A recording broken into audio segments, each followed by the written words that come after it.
All right, let's jump right in. Today we are talking all about online manipulation.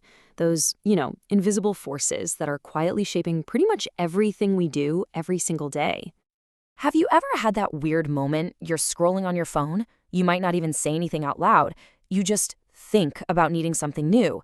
And then, boom, there it is. An ad that's so spot on, it's kind of creepy, right? It feels less like an ad and more like someone is literally reading your mind. Well, that feeling, it's not just in your head. It has a name, and it's at the very heart of this huge public conversation. A conversation that honestly blew up and became impossible for anyone to ignore after big events like the whole Cambridge Analytica scandal. Remember that? When we all found out how personal data was being used to try and influence voters, it really made everyone stop and ask, wait a minute, who is actually pulling the strings when I'm online? Okay, so to really get a handle on this, let's start with the basics. We've got to define what we're actually talking about here. So here's the textbook definition. Online manipulation is using tech to covertly influence your decisions by targeting and exploiting your vulnerabilities. Now, those are the two magic words right there. Covertly, meaning it's hidden, it's happening in the background, and exploiting vulnerabilities. We're not just talking about regular advertising here. This is something different. This is about finding your personal weak spots, your insecurities, your cravings, and using them to steer your choices, most of the time without you even having a clue what's happening. And this is a really, really important distinction to make. Think about the difference between persuasion and manipulation. Persuasion, that's like having an open debate. Someone lays out their argument, they give you facts, and you get to think about it and make up your own mind. Manipulation, on the other hand, it's a completely different game. It works in the shadows, it's designed to completely bypass your logical brain and go straight for your gut, playing on your fears, your hopes, your secret biases. And man, this quote just nails what that feels like. Reflecting back, we realized that at the time of decision, we didn't understand our own motivations. We were like puppets strung along by a puppet master. Wow.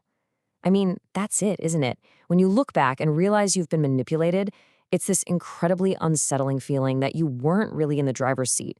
Your choices, they weren't fully your own, just like a puppet on a string. Okay, so that's the what. Now for the how. How in the world does this actually work in our digital lives? Let's get into the toolbox that makes this whole thing so incredibly effective. It really boils down to this kind of three-step playbook, and it's deceptively simple but incredibly powerful.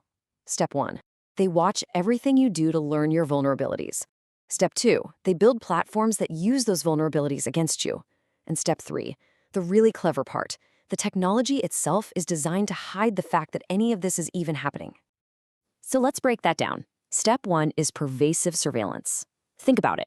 Every single click, every like, every search, every video you pause on, it's all being logged and compiled into these super detailed profiles about you. We're not talking about a few data points. We're talking thousands of them. This goes way beyond knowing if you like cats or dogs. This is about discovering what makes you tick, what you're afraid of, what you're insecure about, what you secretly crave. Then comes step 2, the adaptive platforms.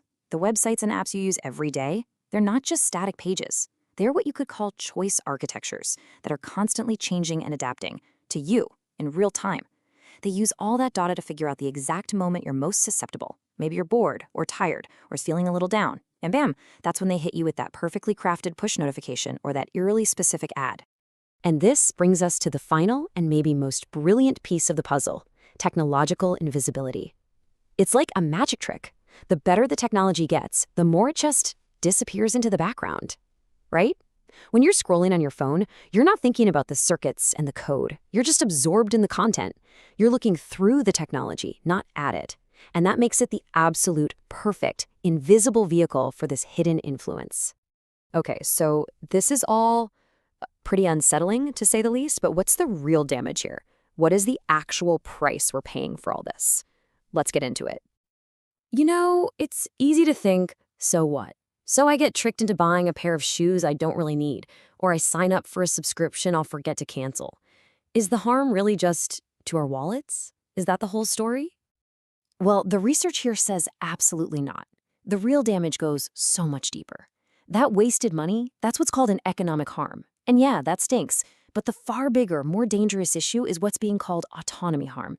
And that's the slow, steady erosion of our very capacity for independent thought and our ability to be the authors of our own stories. So what is autonomy really, right?